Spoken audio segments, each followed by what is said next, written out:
नमस्कार दोस्तों, Sonis vision legal channel में आपका स्वागत है। आज मैं आपसे बात करूंगा लीज एग्रीमेंट के बारे में। लीज एग्रीमेंट क्या होता है, कैसे ये काम करता है। फ्रेंड्स देखो, लीज एग्रीमेंट क्या होता है। जनरली जब आप किसी को अपनी प्रॉपर्टी लीज के ऊपर दे रहे हो, कोई असेट लीज के ऊपर दे रहे हो 5 ईयर्स के लिए, जनरली जो ये एग्रीमेंट होता है ना, ये 12 महीने से ज़्यादा का होगा। रेंट एग्रीमेंट अराउंड 11 महीने तक का होता है, उससे भी ज़्यादा आप रख सकते हो। बट लीज एग्रीमेंट की मिनिमम टाइम ड्यूरेशन 1 ईयर है, मतलब 12 महीने। अब लीज एग्रीमेंट किसी से भी कर रहे हो ना, तो एग्रीमेंट करना बहुत जरूरी है।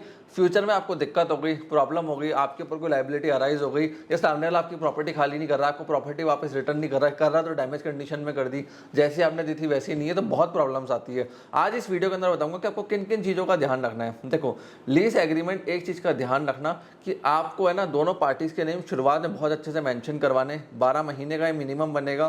फिर 2 कॉपीज इसकी क्रिएट करवाओ, एक आपके पास एक सामने वाले के पास, जिससे दोनों को ईज रहे। उसके बाद शुरुआत के अंदर फुल ड्यूरेशन आपको लिखनी कि भैया ड्यूरेशन क्या, टेनेंसी की पूरा ड्यूरेशन स्टार्ट से लेके एंड डेट तक, कि ये स्टार्ट डेट है और ये एंड डेट है। एंड डेट पे ऐसे हम कॉन्ट्रैक्ट को एंड करेंगे। और रेंटल का अमाउंट कितना होगा, लीज में कितना अमाउंट आप चार्ज कर रहे हो, हर चीज़ अच्छे से मेंशन करना। और लीज डीड को आप रजिस्टर्ड भी करवा सकते हो अपने लोकल अथॉरिटीज़ में जाके। इस चीज़ का ध्यान रखना, लोकल अथॉरिटीज़ एंड ऑफिस होते हैं जहाँ पे लीज डीड रजिस्टर्ड होती है। अब रूल्स ऑफ प्रैक्टिस क्या जनरली मैं आपको बताता हूँ। उसके अंदर आपको है ना, प्रीमिसेस की हर चीज़ को क्लियर करना है कि भैया अगर आपने इतनी ज़मीन दी है, लेट सपोज 2000 गज ज़मीन थी आपके पास, उसमें से 500 गज आप दे रहे हो, तो स्पेसिफाई करो कि सामने वाले का लीज का राइट से 500 गज के ऊपर है, उसके ऊपर वो निर्माण कर सकता है, जो भी आप उसको राइट दे रहे हो, या ऑफिस चला सकता है, अपना घर बना सकता है, जिस भी चीज़ का आप उसको राइट दे रहे हो। उसके बाद एक्सपायरी के बाद क्या उसको सेम कंडीशन में आपको रिटर्न करना है, या फिर वो घर या ऑफिस तोड़वा के पूरी जमीन क्लीन करवा के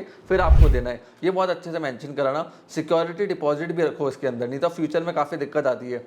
लेट सपोज आपने किसी को लीज पे अपनी कार दे दी, कोई एसेट दे दिया, उसने खराब कर दी, अब आप ठीक कराते रहो, उससे पैसे लेते रहो, कोर्ट जाके, बहुत प्रॉब्लम आती है। तो एडवांस में सिक्योरिटी लेना बहुत ज़्यादा जरूरी है। और रिन्यूअल की टर्म्स भी डालो। जनरली क्या होता है, लोग डालते हैं कि यार 3 साल के लिए प्रॉपर्टी लीज पे दे रहे हैं, फिर 3 साल बाद हम 10% के अप्रेजल चार्ज करेंगे, फिर उसके बाद वापस लीज पे देंगे। बट कई बार सामने वाला देखता है इसकी ऑफिस अच्छा चल गया, इसकी दुकान अच्छी चल गई, मैं लीज रिवोक कर लेता हूँ 3 साल बाद, तो उस केस को अच्छे से लिखवाना। अगर आप किसी से प्रॉपर्टी लीज के ऊपर ले रहे हो कि भैया रिवोक नहीं हो सकती, अगर आप नहीं चाहते हो तो दोनों पार्टीज की सहमति होगी तो ये रिवोक हो सकता है, उसके बिना नहीं हो सकता एक पार्टीज के कहने पे। फिर फर्नीचर भी लगता है, एनिमिटीज भी लगती है, उसकी फोटो लगाओ। भैया अगर मैं किसी को लीज पे पूरा घर दे रहा हूँ 5 साल के लिए बना के, उसमें मैंने फर्नीचर, फोटो फ्रेम, सारा मतलब पूरा कंप्लीट बना के दे दिया, एसी वेसी सब कुछ।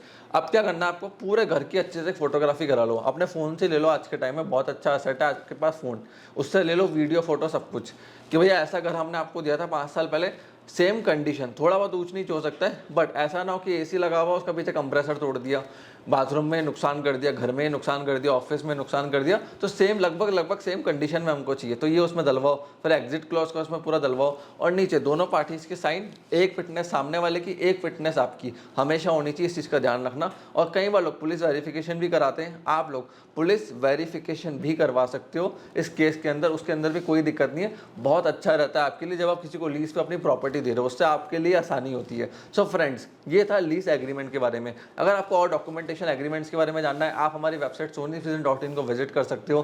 कमेंट सेक्शन के अंदर आप कमेंट कर सकते हो। अगर आपको कोई डाउट है लीगलिटीज के रिगार्डिंग, बिजनेस के रिगार्डिंग, किसी बिजनेस में लीगल समस्या आ रही है, मैं डेफिनेटली उसका आपको आंसर करूंगा। कमेंट सेक्शन आपके लिए ओपन है, कमेंट सेक्शन में आप लोग कमेंट करके हमसे पूछ सकते हो। आपने हमारी वीडियो को यहाँ तक देखा, हम लोग होता है सपोर्ट दिया, उसके लिए धन्यवाद।